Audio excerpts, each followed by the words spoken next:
교회론 두 번째 시간인데요. 예수님을 믿는 사람들이 생겨나고 또 그 사람들이 서로 모여서 모임을 예배를 드리는 또 신앙 고백을 하는 공동체가 생겨났습니다. 그리고 이제 성제로 말미암아 교회라는 공동체가 생겼는데 그 사람들의 모임인 교회이다 보니까 그 안에 질서와 또 어떤 예배 의식과 또 여러 가지 조직들을 자연스럽게 갖추게 되었습니다. 자연스럽게 갖춰진 그 공동체의 조직이라든지 질서들을 잘 운용하고 무질서하지 않기 위해서 필요한 것이 교회 정치였습니다. 교회 정치라고 하는 것은 굉장히 폭넓은 개념인데요. 예를 들어서 공동체 안에 어떤 장로라든지 집사라든지 지도자들을 어떻게 두고 또 명칭을 어떻게 할 것이 그런 문제가 거기 나올 수 있고요. 또 이 함께 모이게 된 그러한 공동체 안에서 이제 어디에 모일 것이냐, 또 모여서 어떻게 모임을 진행할 것이냐. 또 초대교회에서 중요한 것은 이제 세례를 주는 것이 그것이 침례이든 세례이든 물세례를 반드시 줘야 됐습니다. 그 물세례나 침례를 또 언제 어떻게 줘야 할 것이냐 그런 모든 것들을 다 정리하고 결정하는 것이 한마디로 정치라고 말할 수 있습니다. 그래서 이 믿음의 공동체가 잘 유지되고 또 다른 이단들에게 회방받지 아니하고 신앙을 잘 지키게 하는 것, 질서를 유지하는 것, 그 정치라고 말을 할 수가 있는데, 자, 초대교회 때 이 지도자들은 어떻게 시작이 되고 형성이 되었고 과연 존재했느냐 이런 질문을 던질 수가 있는데 우리가 성경에 보면 장로라는 말이 나오고 그리고 집사라는 말도 나옵니다. 그 명칭 같은 것을 우리가 보면서 2000년이 흘러도 명칭을 우리가 그대로 사용하면서 교회 안에 지도자로 삼고 지도자의 명칭을 그렇게 해서 오늘도 사용을 하고 있는데요. 그건 하나의 성경의 원리입니다. 또 성경 그런 것들을 우리가 지금 차용하는 것이죠. 또 신약 성경에서는 믿는 자들의 어떻게 모임이 이루어졌느냐, 믿는 자들이 어디에서 모였으며 그 모임의 형태는 어땠는가를 잘 살펴서 그 모습 그대로 우리가 오늘도 모일 수가 있죠. 그것도 하나의 교회 정치의 한 부분일 수가 있습니다.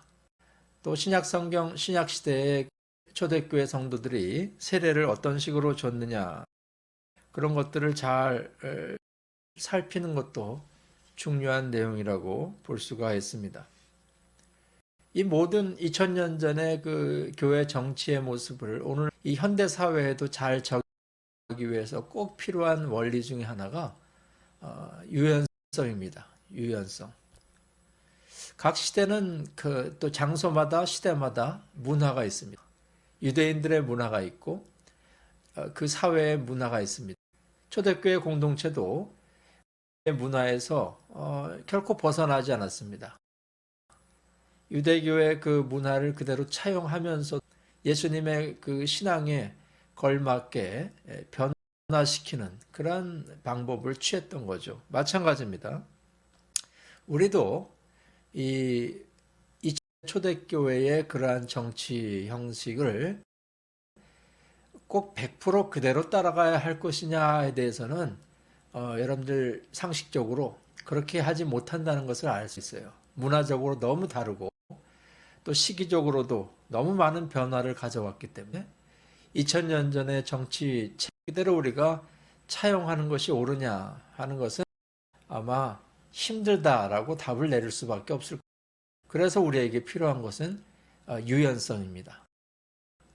잘 부드럽게 오늘날 교회에 또 교회가 잘 스며들 수 있도록 유연적인 태도를 가지고 이 형식을 우리가 쓰는 것이죠. 이 성만찬이라는 제도는 다른 이방 종교에는 없는 것이었고 그 당시에 유대 종교에도 없는 것이었습니다. 그러니까 세례라든지 또 장로 직분이라든지, 장로라는 직분은 그 당 유대인들의 모임인 회당에서 있었던 직분이에요. 집사라는 직분이 그 회당에 있었는지는 나타나 있지 않습니다. 그러나 분명한 것은 성만찬이라는 것은 회당에 없었습니다. 유대교회 문화 가운데는 없었어요. 그 예수님이 특별히 제정한 것이죠. 뭐 그런 것들은 우리가 반드시 오늘날도 지키되, 장로라든지 집사라는 것들은 우리가 예수님의 그 당시에 여러 가지 정황들을 바라보면서 유연적으로 오늘날 만들어내고 적용할 수가 있는 것이죠. 유대교회 그 회당에서는 설교가 있었는데 그 설교를 오늘날 우리도 그대로 빌려서 쓰고 있습니다. 유대교회 그 회당에서 모세오경을 읽으면서 지도자들이 또 장로들이 해석을 하는 것이죠. 우리 기독교회도 그 형식에서 오늘도 우리가 설교가 있고 말씀을 증거하는 시간을 갖게 되는 것이죠. 이 모든 것은 아주 유연한 태도, 문화적으로 변화와 변질을 수용하되 본질을 잃지는 않는 그러한 태도를 갖는 것이죠. 교회 정치가 제대로 이 시대와 사상과 문화에 잘 뿌리내리기 위해서 필요한 태도는 유연성이다. 복음은 손상될 수 없습니다. 그러나 복음을 제시하는 방법은 다양할 수가 있습니다. 그것이 바로 유연성인 것이죠. 디모데전서 2장 11절에서 바울 사도는 특별히 디모데에게 각 문화에 따라 교회 안에서 성도는 이렇게 행해야 된다라는 지침들을 내려놓은 적이 있습니다. 하나님의 집에서는 어떻게 행동해야 되고 또 특별한 문제가 생겼을 때 사람들에게 어떻게 가르쳐야 될 것인지 디모데 전서 또 후서를 통해서 바울 사도는 디모데에게 가르친 바, 이것이 다 교회 정치와 관련되어 있는 태도이죠. 자, 교회란 무엇이냐? 세례를 하나님의 뜻을 수행하기 위해 조직된 그리스도를 주로 고백하는 사람들의 모임이 교회고, 그러한 사람들로 인해서 이루어진 공동체입니다. 그런데 그 공동체에서 어떤 일이 있었느냐? 사도행전 14장 23절에 보면 각 교회에서 장로들을 택하여 했습니다. 교회가 공동체가 생겨나면서부터 했던 일은 이제 조직을 만들어내는 것인데, 무엇보다 이제 지도자를 뽑는다. 리더 역할을 하는 사람들을 뽑는 것이었는데, 이 사도행전을 보면 얼마 안에서 즉각적으로 이 장로들을 택한 것을 보게 됩니다.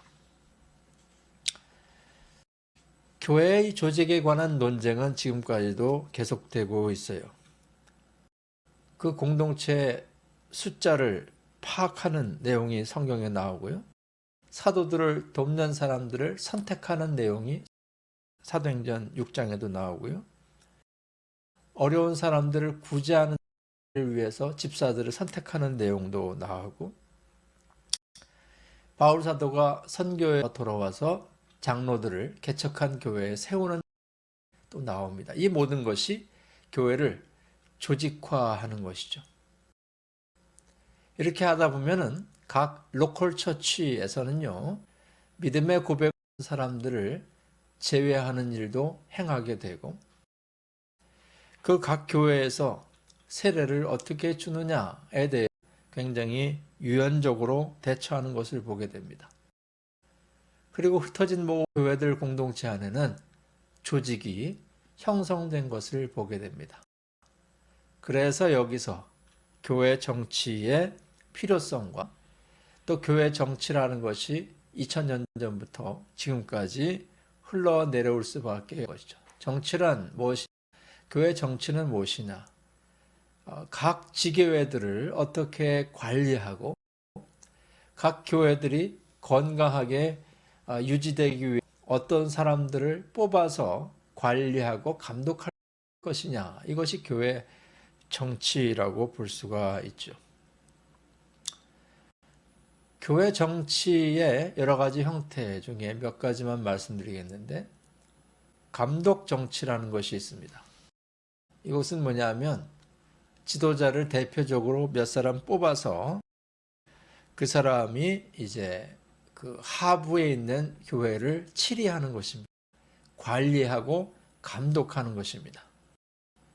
에베소서 2장을 보면 너희는 사도들과 선지자들의 터 위에 세우심을 입은 자라, 이런 표현이 나오는데 약간 상하 관계가 존재합니다.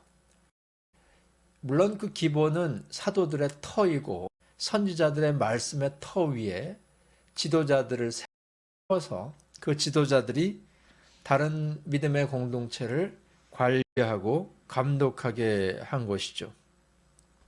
가톨릭 교회에서 최고의 권위는 교황에게 있습니다. 그 교황을 중심으로 해서 각 교회의 사제들과 또 여러 지도자들을 세워서 감독하게 하죠. 그것도 하나의 감독 정치의 형태라고 볼 수가 있습니다. 물론 이 사도직이라는 것은 이미 1세기 말에 사라졌습니다. 그 이후에 이제 총감독을 세워서 교회를 다스리는 일이 2세기 이후에 일어나기 시작을 하고요. 또 각 회중과 교회마다 집사, 감독들을 선택하도록 그 후대 기독교 교회에서는 그렇게 가르치는 내용이 문헌에 나오고 있습니다. 사도직을 계승을 하지만은 그 정신과 믿음을 계승하지만은 그 계승한 지도자들이 감독이 되어서 다른 여러 로컬 처치들을 감독하게끔 그런 시스템을 만든 것이 감독 정치 시스템입니다. 여기 보면 감독이라는 말이 있고 장로라는 말이 있고 집사라는 말이 성경에 나오는, 감독이라는 말은 성경에, 신약 성경에 나오지 않습니다. 하지만은 전통적으로 감독을 교회에서 세웠던 것을 압니다. 그러나 이 사도적 계승을 이 사람들이, 리더들이 다 하게 되는데, 이것은 어떤 직분이 이렇게 대대로 물려 내려간다는 의미가 아니라 사도가 가르쳤던 그 말씀, 교리를 잘 성도들에게 계승하는 일을 한다라는 그러한 의미가 여기 담겨져 있습니다. 이러한 형태가 감독 정치의 형태입니다. 또 하나의 형태는 회중 정치라는 것이 있는데, 이 회중 정치는 지극히 공동체 중심입니다. 지도자 중심이 아니라 감독이든지 장로라든지 이런 리더 중심이 아니라 그 공동체에 속한 회중들 중심으로 정치가 이루어지는 그러한 형태의 정치도 있어 왔습니다. 모든 권위는 구성원들에게 있습니다. 그리고 각 공동체들마다 다 자치적으로 알아서 교회가 운영되도록 그렇게 권한을 위임하는 정치이죠. 단 모든 책임이 그 공동체 안에 있는 임직자와 지도자들에게 있습니다마는 정신은 자율과 자치입니다. 회중들이 알아서 교회를 운영하고 각자 투표라든지 여러 가지 의견을 내어 사람들을 선택하는 그런 일을 하도록 한 이 회중 정치의 특징인 것입니다. 회중 정치의 모습을 보면 마태복음 18장 17절을 보면 그들의 말도 듣지 않거든 교회의 말도 듣지 않거든, 이런 표현이 나오는데, 이 교회에게 전체에게 선택권을 주는 것이죠. 이단이 들어왔을 때 그 이단을 처리할 때도 교회 전체에게 선택권을 줘서 뭐 투표하든지 의견을 내든지 해서 그 일을 처리하도록 하는 것이죠. 어떤 지도자에게 권한을 위임한다. 이것을 회중 정치의 한 부분이라고 볼 수가 있습니다. 각 교회에서 장로들을 이럴 때도 역시 회중들이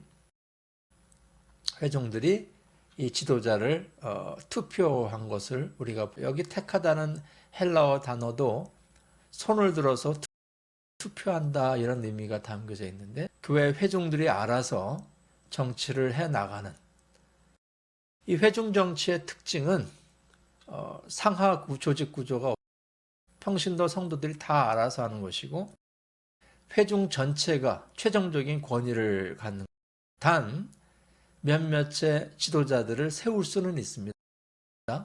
그러나 그 지도자들도 그 복수로 존재하는 지도자들도 결국은 회중들의 의견과 회중들의 권한에 모든 것이 달려있다는 것을 의식하면서 교회를 운영하게 되지요. 또 하나의 교회 정치의 형태는 연방정치라고 해서 이 연방정치는 다른 것이 아니라 각각 교회들이 각각 지방과 지역에 흩어져 있는 교회들이 어떤 단위를 이루어서 소그룹 같은 단위를 이루어서 각자 알아서 운영을 하지만 그 소그룹 같은 권위들을 또 전체적으로 취합해서 또 큰 중앙 권위를 만들어 가지고 그 중앙 권위에 또 흩어진 각자의 소그룹들을 또 관리하는 약간 중앙 정부 중심의 그러나 하부의 여러 작은 정부들이 존재하는 그런 식의 연방교회 정치라는 형태가 있습니다. 이것은 오늘날 우리 개신교가 대부분 갖고 있는 정치 형태인데요. 우리 교회가 속해 있는 장로교도 마찬가지입니다. 전체 총회가 있고 그 총회 밑에 산하에 여러 노회들이 있습니다. 그 또 노회 산하에 또 여러 지역 교회들이 있죠. 그런 식으로 상부, 중부, 하부 이렇게 나눠지면서 각자가 권력을 가지고 있되 그 각자의 권력을 취합해서 최종적으로 법을 제정하고 또 전체적으로 또 중앙 정부가 있는 그런 식으로 관리하는 정치가 연방 정치입니다. 히브리서 13장 17절 너희를 인도하는 자들에게 순종하고 복종하라. 이 말씀 때 아마 초대교회도 인도자들이 있었다는 것을 보게 됩니다. 지도자들이 있었다는 것을 보게 돼요. 각 교회들이 또 상부에 있는 지도자들의 순종하면서 이렇게 모든 것들을 운영해 간 것을 보게 되죠. 하지만 이 상부의 지도자들은 독재를 해서는 안 되겠죠. 밑에 있는 하부의 그러한 조직들의 말도 잘 경청하면서 리더십을 발휘해야 됩니다. 근데 이 지도자들은 임명되었습니다. 디도서 1장 5절에 보면 하반절에 각 성의 장로들을 세우게 하니 이렇게 되어 있는데 이 연방 정치의 특징은 임명했습니다. 위에서 임명을 하고 지도자들을 민주적으로 선출은 아닌 것을 보게 돼요. 어쨌든 이 회중 정치와 연방 정치가 역사적으로 계속 혼용되면서 섞여온 것이 사실이에요. 뭐 장로교도 그렇고 다른 교도 꼭 연방 정치만 고집한 건 아니고 회중 정치의 또 장점을 잘 차용해서 여러 가지 그 교회를 치리한 것을 보게 됩니다. 연방 정치 제도를 너무 과신하게 되면 위에 그 상부 조직에 너무 큰 권위를 주게 되면 그것도 또 문제가 될 수가 있고요. 아까 말씀드렸던 회중 정치 같이 밑에 회중들 성도들에게 너무 큰 권위를 주게 되면 이 지도자들이 아무 힘을 쓰지 못하게 되겠죠. 지도자들에게 권위가 너무 없게 되면 정말 사람들을 잘 지도하고 인도할 줄 아는 탤런트를 가진 지도자들의 그 지도력이 무시되죠. 그리고 좋은 지도자를 통해서 교회가 잘 인도될 수 있는데 그러한 기회를 박탈당하게 되는 것이겠죠. 이 두 가지가 잘 섞여서 회중들의 참여도도 높이고 또 지도자들의 그 은사를 잘 발휘하게 해서 이 두 가지를 잘 혼용해서 쓰다고 한다면 아마 교단이든 교회든 교회를 운영하는 데 있어서 아주 효율적으로 잘 운영할 수가 있을 것입니다. 초대교회 때부터 교회 공동체는 지도자를 필요로 했습니다. 사도행전 11장 29절에 보면 제자들이 각자 그 힘대로 유대에 사는 형제들에게 부조를 보내기로 작정하고 이런 표현이 나오는데 교회 생활 초기에 안디옥 교회는 구제금을 유대 지역에 있는 장로들에게 보냈는데 그 유대에 사는 형제들이라는 표현으로 각 지역의 장로들을 말합니다. 지도자들에게 이 구제금을 보내는 일을 하면서 그걸 통해서 또 잘 분배될 수 있도록 했던 것을 보게 됩니다. 어쨌든 교회는 지도자가 필요한 공동체였던 것을 보게 돼요. 그래서 초대교회 때부터 장로들을 세워옵니다. 사도행전 14장 23절 말씀처럼 바울도 개척하는 교회들만 장로들을 세우는 것을 보게 돼요. 신약 성경 안에는 최소한 장로와 집사라는 두 계층의 지도자가 존재했었습니다. 이 지도자들이 각자의 직분을 이제 부여받게 됐는데 우리가 혼란스럽게 혼동하지 말아야 될 것은 은사와 직분의 문제입니다. 여러 가지 은사가 있을 수 있죠. 지도를 잘하는 은사, 정치를 잘하는 은사, 또 경제를 교회 안의 경제 문제를 잘 운영하는 은사, 또 찬양하는 은사, 사람들을 전도하는 은사, 여러 가지 은사가 있을 수 있는데 그 은사와 별개로 교회 안에는 직분이 주어졌어요. 장로라든지 집사라든지 여러 직분이 주어졌는데 목사도 마찬가지입니다. 이 목사와 목사직은 구분해야 돼요. 목사는 어떤 면에서 영적입니다. 사람들에게 참 좋은 영향력을 끼치고 가르치는 은사를 가진 사람이 있는데 이 목사직이라는 것은 또 다른 하나님이 부여하신 직분인데 이 두 가지가 좀 구별될 필요가 있어요. 은사가 있지만 교회에서 직분을 가지지 않을 수도 있습니다. 무슨 사랑의 은사, 가르치는 은사가 어떤 성도님들에게 많이 있지만 그 성도님은 장로가 아니고 집사가 아닐 수가 있어요. 그러니까 그 은사를 많이 가지고 있다 해서 직분을 가지느냐? 꼭 그것만. 이 직분과 은사, 또 리더십과 리더십은 좀 다른 문제라는 것이죠. 그리고 재밌는 것은 이 은사는 남자든 여자든 누구에게나 믿는 자들에게 주어질 수 있는데 초대교회 상황에 보면 이 사도직이라는 직분은 여자들에게 주어지지 않은 것을 보게 됩니다. 신약 성경에 보면 중요한 직분들이 다 남자들에게 부여가 됐던 것을 보게 됩니다. 이게 페미니즘과 문제가 있다, 너무 남성다 이런 문제를 이야기하는 그러한 차원에서 말씀드리는 것이 아니라 초대교회 당시의 상황을 말씀드리는 것입니다. 신약 성경에 보면 영적인 은사들은 남녀 다 가지고 있었지만은 이 중요한 직분들은 남자들이 주로 가진 것을 보게 됩니다. 이 영적인 은사들은 교회 안이나 교회 밖이나 다 활용할 수 있습니다. 그렇지 않습니까? 교회 안에서도 지도력의 은사, 사랑의 섬기는 은사, 이것을 발휘할 수도 있지만 교회 밖에 나가서도 그 은사는 또 발휘할 수가 있어요. 이 은사는 아니든 밖이든 다 발휘할 수 있는 하나님이 주신 선물이죠. 그러나 직분이라는 것은 오로지 교회 안에서만 구별하시라는 의미에서 말씀을 드리는 것입니다. 초대교회 때 장로가 몇 명이었나? 이것도 논란이 많습니다. 어떤 학자는 각 교회마다 한 명씩 있었다 이런 사람도 있지만 그렇지 않다.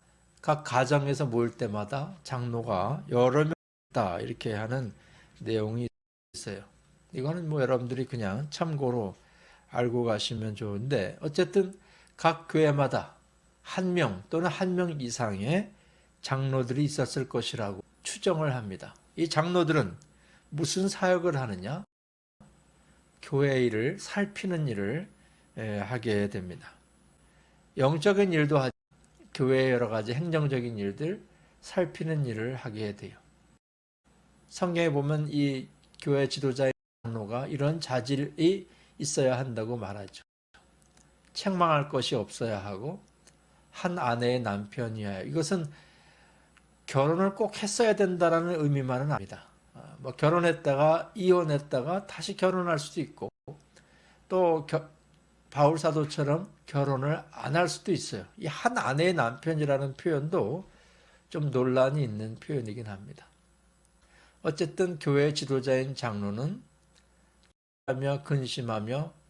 근신하며 단정하며 나그네를 잘 대접할 줄 알아 가르치는 자여야 되고 술을 마시지 말아야 되고 폭력을 행사하지 않아야 되고 넓은 관용의 마음을 가져야 되고 다투지 않는 사람, 돈을 사랑하지 않아야 되고 고집이 없는 사람이어야 한다. 이것이 교회 지도자의 자질이라고 성경은 기록을 하고 있죠. 또 초대교회 대표적인 집사가 있습니다. 이 집사의 숫자는 아마 다수의 것으로 그렇게 다들 이렇게 공통적으로 이야기를 합니다. 한 교회의 집사는 여러 명이었을 것이다.